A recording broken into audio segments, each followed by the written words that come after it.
This is the second 4th of July I have spent outside of a major city. So right now I'm in Chandler, a suburb of Phoenix, which is a much smaller town.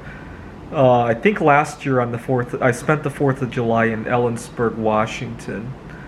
And I think even though we celebrate our independence, we're still very dependent on each other within our society. And a lot of times, if you don't fit the mold, you're out, especially in the big city. I've over the last year, I have spent time in cities and also small towns. Right, I spent some time in Wallace, Idaho, which was my favorite. If I had to choose where to live, I would probably choose Wallace.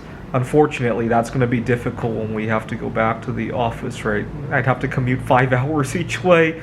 I spent some time in mid-sized cities as well, like right now Phoenix, in Missoula. And I want to say that we love to live and let live, right? In Seattle, we don't. We love to live and let die, right? If people don't fit your mold, they're out, right?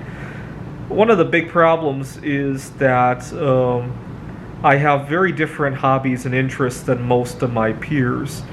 I'm a professor, and a lot of times I don't get along with others very well because their hobbies are very different than mine.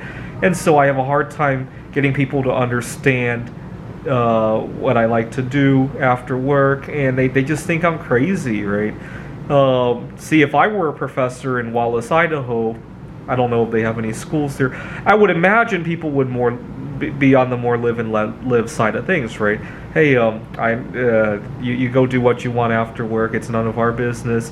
And if you can't come to a social event at work, it's no big deal, right? Just work, right? Don't worry about the social activities. It doesn't work that way in Seattle. We're in everybody's business over there. Another big problem is that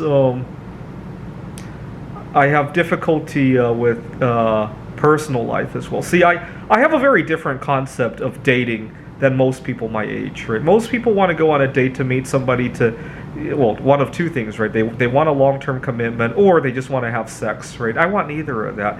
Dating for me means having an activity partner, right? Somebody to play backgammon with, somebody to make YouTube videos with, somebody to go out stargazing with, but of course, that's difficult in Seattle. See, it's not hard here in Phoenix, right?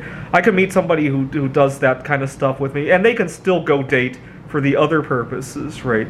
We love to live and let live, right? That's a tough one. And so it really goes to show just how independent you are if you still have to beat to the drum of the rest of society, right? And how far away from live and let live we really have to go, right? Anyway, some food for thought. Celebrate your independence, but please recognize that not everybody celebrates the same way. Thanks for watching.